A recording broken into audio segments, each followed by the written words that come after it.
Tana moya kushwenga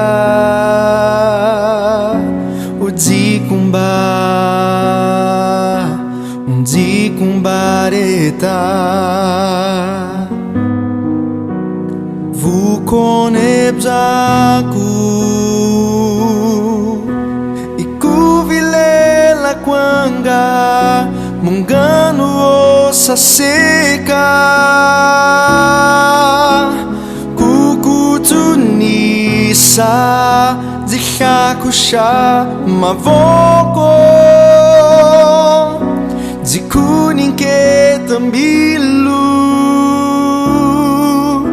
nambidzi kuoshela uanziranza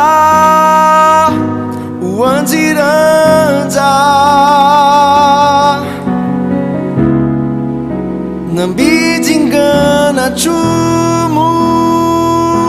uanziranza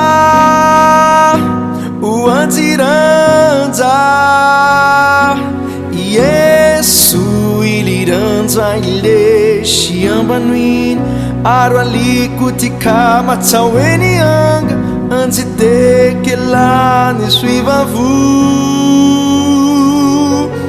Yesu iliranza ile shiambanuin aro alikutika matsaweni anga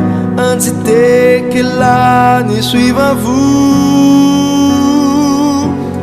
Yesu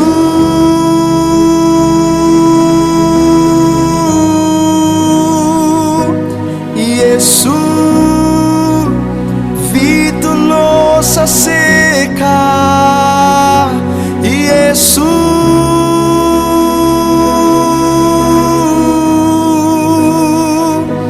Yesu vitulosa seca Yesu iliranza ile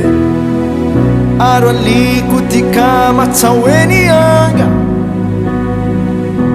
niswivavu Yesu iliranza ile aro alikutika matsaweni anga anzitekelani swivavu Yesu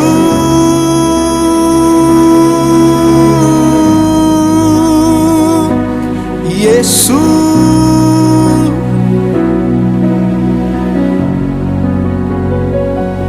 Yesu